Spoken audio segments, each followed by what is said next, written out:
Being from the desert, I've always been fascinated with working on desert architecture. And I so often think that people come in and design something that's incongruous with the landscape. Here, the color palette blends in with the desert landscape, and it feels very harmonious rather than in conflict with its site. This house is located at the base of the San Jacinto Mountains in Palm Springs, and it sits naturally among the surrounding environment and the mid-century architecture that's really come to define the region. As you approach the house, you're presented with a facade that's quite reserved. And then you walk through the door and you see this incredible soaring roof above, which forms an inverted vaulted ceiling. It's a nod back to those mid-century vibes, and what it does is it opens up the house and really frames the views towards the mountains. What that creates is this opportunity for light to filter in through the home at different times of the day.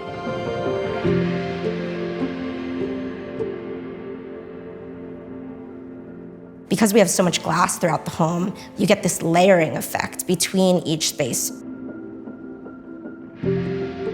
The massing of the home strikes a delicate balance between maintaining the privacy of a secluded oasis, but also the openness that a breathtaking view demands. We took the floor plan, which is crescent-shaped, and broke it into a series of pavilions, creating connectivity between interior spaces and the surrounding landscape that flows between them.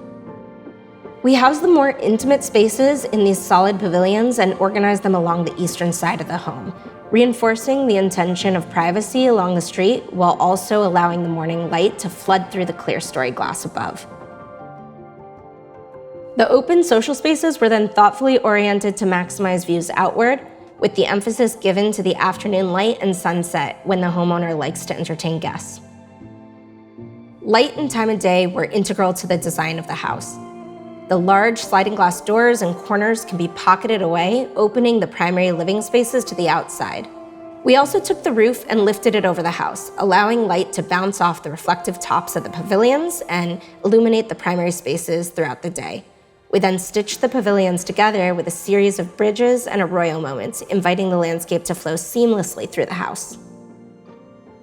The reason that I love residential architecture is because you create this really intimate relationship with the end user, and I think that that's what creates incredible architecture and incredible spaces.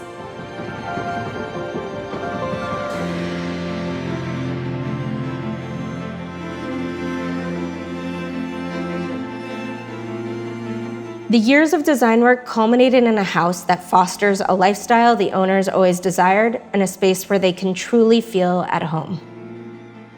It's really special.